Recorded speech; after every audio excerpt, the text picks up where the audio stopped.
깨달음을 얻은 이가 세상을 바라보면 한 그루의 나무 안에서도 단지 숲만 보는 게 아니라 그 나무 속에 깃든 생명이 어떻게 오랜 세월 동안 신비롭게 이어져 왔는지를 봅니다. 메시아 속엔 이미 다음 싹을 틔우기 위한 어떤 설계도가 들어있으며 나무마다 제 특성이 조금씩 다르다는 것도 알게 되죠. 이 영상을 통해 삶의 이치와 영원한 행복의 비밀을 좀 더 분명하게 살펴보고 덧없음과 마음대로 되지 않음에 대해 알아보며 바른 알아차림을 통해 괴로움을 멈추고 본래 모습으로 돌아가는 길을 찾아보면 어떨까요? 잠시라도 놓치지 말고 집중해서 들어보시길 바랍니다. 동양의 마음 공부와 깊은 깨달음을 전해주는 분들의 지혜를 귀 기울여 들어보면 잎 하나에 눈을 가려서 큰 산을 보지 못하는 일화가 떠오를 겁니다. 옛말에 눈을 가리는 나뭇잎 하나에 막혀 큰 산을 보지 못한다는 말처럼 우리도 자칫하면 눈앞에 잠깐 스치는 현상에 사로잡혀 사물의 본질을 제대로 보지 못할 수 있습니다.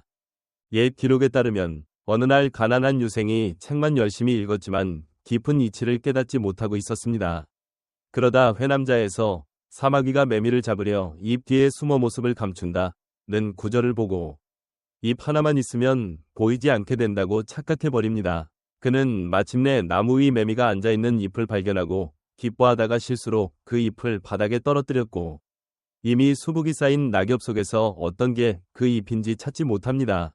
결국 그는 잎을 온통 모아 집으로 돌아가 아내에게 잎으로 자신의 눈을 가린 뒤 보여요? 안 보여요? 를 계속 묻습니다. 아내가 지쳐서 안 보여 라고 하자 그제야 정말로 숨을 수 있다고 믿고 바깥에 나가 도둑질을 했다가 금세 붙잡히고 말았지요. 관청에서 사정을 다 듣고는 책을 많이 읽어도 결국 멍청한 짓을 할 수 있구나. 잎 하나에 눈을 가려 큰 산을 못 보는구나 하고 탄식하며 웃었다 합니다. 사람은 흔히 눈앞에 펼쳐진 일시적인 현상에 빠져서 뿌리와 전체를 보지 못합니다. 코끼리를 더듬어 보는 장님 우화처럼 다리를 만진 이는 코끼리가 기둥 같다고 하고 귀를 잡은 이는 부채 같다고 하며 상아를 만진 이는 단단한 막대라 하고 꼬리를 만진 이는 빗자루 같다고 말합니다. 다 자기 관점에서만 보면 그 말도 틀린 건 아니지만 전체를 보지 못했기에 결국 오해에 빠지게 되는 거죠. 그리고 그 오해를 진실처럼 믿어버리면 스스로를 현혹시키는 결과를 낳습니다. 우리 삶도 이와 비슷해서 비록 온갖 지식을 쌓고 과학기술을 다룬다 해도 우주가 지닌 영원한 진리에 비하면 그 이해가 여전히 희미할 수밖에 없습니다. 우리가 듣고 보고 만질 수 있는 것은 극히 일부분일 뿐이고 실제 세계는 그보다 훨씬 광대합니다. 그래서 옛사람들은 인간은 본래 미혹 속에 있다고 말하며 눈앞의 이익 때문에 허상에 빠지지 말고 마음을 고요하게 하여 더 깊은 뜻을 살피라고 가르쳐 왔습니다. 결국 우리 모두는 어느 정도 삶이란 무대 위에 광대 같은 존재일 수도 있습니다. 많은 이들이 눈앞의 틀과 시야에 제한되어 있기 때문이지요. 그러니 세상을 분명히 보고 있다고 생각하면서도 사실은 나뭇잎 하나만 보고 있을 수도 있습니다. 우물 안에 갇힌 개구리에게 바다 이야기는 전혀 다가오지 않듯이 여름 곤충에게 겨울을 설명하는 건 불가능하고 고집스런 이에게 도덕을 설해도 소용없습니다. 그들은 그럴 만한 마음의 문을 열지 못했기 때문입니다. 많은 분들이 지난날의 실수를 떠올리면서 스스로의 부족함을 자각하곤 합니다. 인간은 시간과 공간, 그리고 자신이 사는 시대적 한계에 묶여 있어서 결국 대다수는 아주 일부분밖에 보지 못합니다. 예나 지금이나 성인이라 불린 존재, 이를테면 공자나 옛 왕들도 완전 무결하게 모든 걸 다 본 건 아닐 수 있습니다. 우리 각자는 제각각의 세계를 살아가고 우리가 진리라 여기고 세상의 비밀이라 여기는 것도 사실은 자기 생각일 수 있습니다. 이런 사실을 깨달을 때 비로소 우리는 무궁히 펼쳐진 하늘을 인식하고 고정된 사고방식을 벗어날 기회를 얻습니다. 공자는 기원전 551년 내 노나라에서 태어났습니다. 3살 때 아버지를 여위어 어려서부터 살림의 보탬이 되고자 여러 일을 했지만 워낙 배우기를 좋아해서 22살 때부터 가르치기 시작했고 제자들은 그를 공부자, 공자라 불렀습니다. 34 무렵부터 거의 20해 동안 제자들과 여러 나라를 돌며 자신의 생각을 펼치고자 했지만 여러 번 굶주리고 포위당하고 죽을 위기에 놓이기도 했습니다. 다만 그가 전한 뜻은 당시에 크게 받아들여지지 않았습니다. 말년에 그는 다시 제자들을 가르치고 책을 정리하며 살았고 73세 세상을 떠났습니다. 굶주림과 포위를 겪는 동안에도 공자는 전혀 흔들리지 않고 그 자리에서 검은 꼴을 타곤 했습니다. 이를 본 제자 자로가 왜 이렇게 위헌하신지 묻자 공자는 유가 사상을 세우고부터 여러 번 고난을 겪어왔다. 이건 내가 잘나서도 아니고 못나서도 아니면 그냥 운명이다. 그것이 내가 어찌할 수 있는 부분이겠느냐. 결국 때가 있을 뿐이라고 설명했습니다. 어려움에 처하는 것은 운명이요. 순조로운 때가 오는 건 때가 맞아서 그렇다는 것이죠. 이런 깨달음 덕분에 위기에 놓여도 흔들리지 않았다고 합니다. 그리고 그 밖에 많은 생각은 어쩌면 잎사귀 하나로 세상을 다 본 듯 여기며 자기 생각에만 빠져 있는 것인지도 모릅니다. 우리 인식은 본래 한계가 있기에 좋고 나쁘고 크고 작고 하는 기준을 만들어 세상을 이해하려고 노력합니다.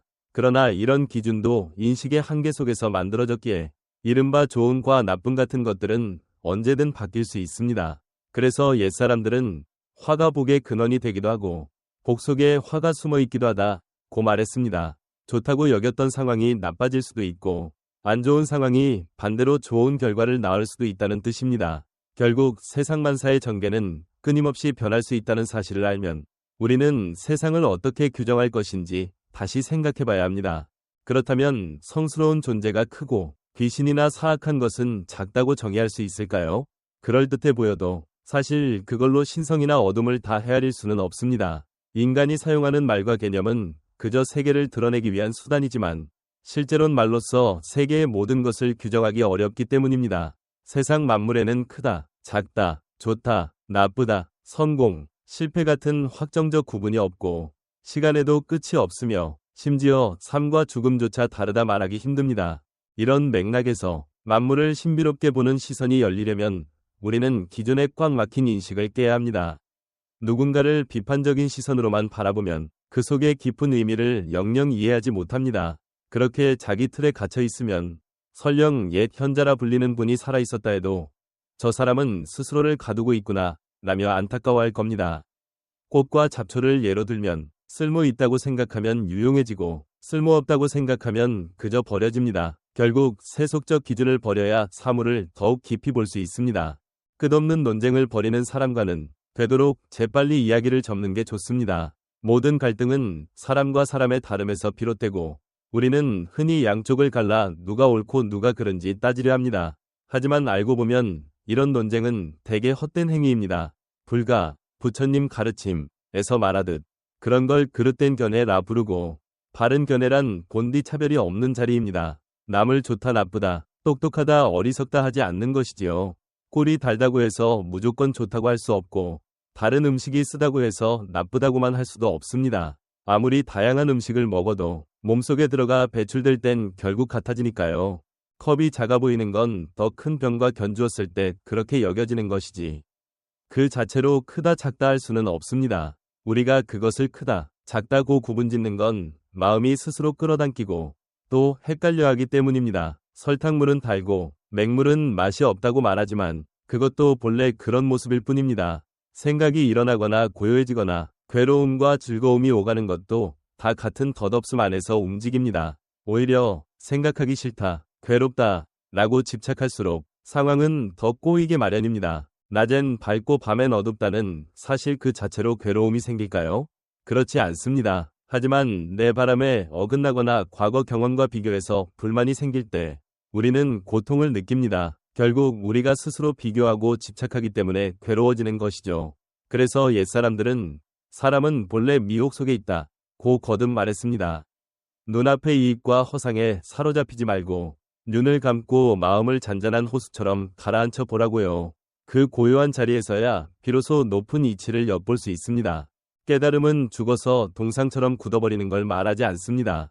깨달은 이도 생각을 하지만 그 생각이 덧없고 내 뜻대로 되지 않으며 고정된 나가 없다는 사실을 압니다. 명상을 통해 이런 면을 분명히 보면 괴로움을 일으키는 원인을 찾아 끊어낼 수 있습니다. 만약 이를 제대로 보지 못하고 막연히 추측만 한다면 지혜는 자라나지 못합니다. 감각이 일어나는 것은 감각일 뿐, 생각이 드는 것은 생각일 뿐이라고 있는 그대로 볼 때 우리는 문제의 끈을 놓을 수 있습니다. 깨달음이란 바로 이런 걸 분명히 보는 것이며 니르바나, 열반 역시 이런 상태를 가리킵니다. 선악을 떠나 본래 모습으로 돌아가는 것이야말로 가장 근원적인 자리입니다. 옛날 사람들이 늘 텅 빈 상태에서 신비를 보고 늘 드러난 상태에서 한계를 본다 고 말한 것처럼 텅 빈 자리든 드러난 자리든 모두 큰 길, 참된 이치, 위 드러남입니다. 또 왜 해야 하는가? 왜 하지 않는가? 라는 물음은 저절로 풀어지는 것이며 세상 만사는 스스로 그렇게 흘러가도록 되어 있습니다. 노자가 그 유명한 글을 억지로 남기려 한 게 아니라 주변에서 부탁하니 자연스레 도덕경을 남겼다는 이야기도 이런 흐름을 잘 보여줍니다. 도, 길을 깨닫는다는 건 세상을 정복하거나 다 알아내는 일이 아니라 세상의 흐름을 아는 데 의미가 있습니다. 언제 멈출지 알고 운명에 만족할 줄 알고 힘든 현실에서도 길을 찾아내고 사방에 도사리고 있는 위험을 잘 피하는 것. 마치 노자가 주나라가 쇠퇴하는 것을 피해 서쪽으로 떠났던 것과 비슷하지요. 이 자연스러운 움직임 안에서 스스로를 지키고 지혜롭게 사는 길을 알게 됩니다. 결국 끝없이 가면 처음으로 돌아간다는 말처럼 가장 높은 경지는 오히려 원점으로 돌아가는 것이고 그때는 이미 자아에 대한 분명한 구분도 사라집니다. 그냥 그때그때 상황에 맞춰 살아갈 뿐이죠. 무술에서 형식 없는 방식이 있는 형식을 이긴다는 말이 있듯이 어떤 틀에 갇히지 않고 자유롭게 상대에 맞춰 움직이는 모습과 같습니다. 이렇듯 도의 시선으로 세상을 보면 겉모습을 뚫고 그 이면을 꿰뚫어 볼 수 있습니다. 이것이야말로 우리가 궁극적으로 가야 할 자리입니다. 그리고 오늘 이 이야기를 마무리하며 영상을 봐주신 모든 분께 진심 어린 감사를 전합니다.